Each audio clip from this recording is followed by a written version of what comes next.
योगिनी एकादशी व्रत कथा। पौराणिक कथा के अनुसार एक बार धर्मराज युधिष्ठिर ने भगवान श्री कृष्ण कहा, हे त्रिलोकीनाथ, आषाढ़ माह के कृष्ण पक्ष की एकादशी की कथा सुनाइए। इस एकादशी का नाम तथा महात्म्य क्या है?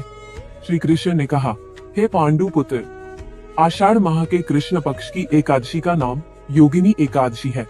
इसके व्रत से सभी पाप नष्ट हो जाते हैं। यह व्रत इस लोक में भोग तथा परलोक में मुक्ति देने वाला है। हे धर्मराज, यह एकादशी तीनों लोकों में प्रसिद्ध है। इसके व्रत से सभी पाप नष्ट हो जाते हैं। अगर आप भी अपने जीवन के कष्टों, जाने अनजाने में हुए अपराध और यहाँ तक कि किसी के दिए हुए भयानक श्राप से मुक्ति चाहते हैं, तो आषाढ़ माह की योगिनी एकादशी की ये पौराणिक कथा का श्रवण जरूर करें। पुराणों के अनुसार कुबेर नाम का एक राजा अलकापुरी नाम की नगरी में राज्य करता था, जो भगवान शिव के परम भक्त थे।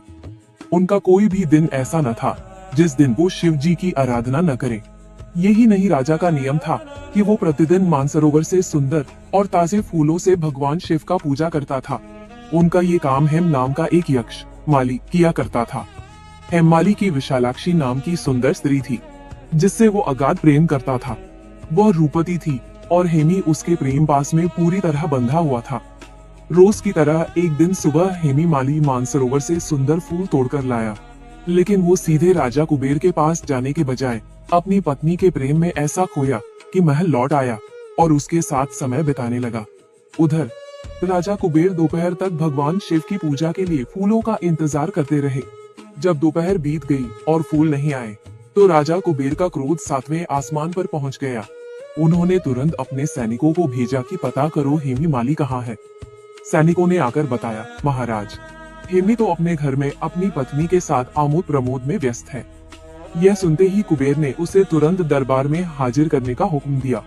हेममाली डर से कांपता हुआ कुबेर के सामने खड़ा हुआ। कुबेर ने गरजते हुए कहा, मूर्ख, तुमने अपनी काम वासना के लिए साक्षात देवाधिदेव महादेव की पूजा का अपमान किया है। मैं तुझे श्राप देता हूँ कि तू स्त्री के वियोग में तड़पे और मृत्युलोक में जाकर कोढ़ी का जीवन व्यतीत करे। श्राप मिलते ही हेमी माली उसी क्षण स्वर्ग से नीचे गिर पड़ा। देखते ही देखते उसका दिव्य शरीर गलने लगा। उसमें भयंकर पीड़ा होने लगी और वो अपनी पत्नी के वियोग में जंगलों में तड़पने लगा। कष्ट भोगते भोगते कई वर्ष बीत गए, लेकिन उसने शिव जी की जो सेवा की थी, उसी पुण्य के प्रभाव से एक दिन भटकते हुए वो मार्कंडेय ऋषि के आश्रम में पहुंच गया। हेम ने ऋषि के चरणों में गिरकर रोते हुए अपनी पूरी कहानी सुनाई।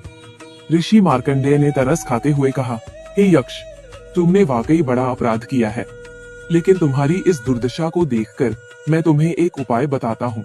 तुम आषाढ़ मास के कृष्ण पक्ष की योगिनी एकादशी का महाव्रत करो। यह व्रत समस्त पापों व श्रापों को नष्ट करने वाला है।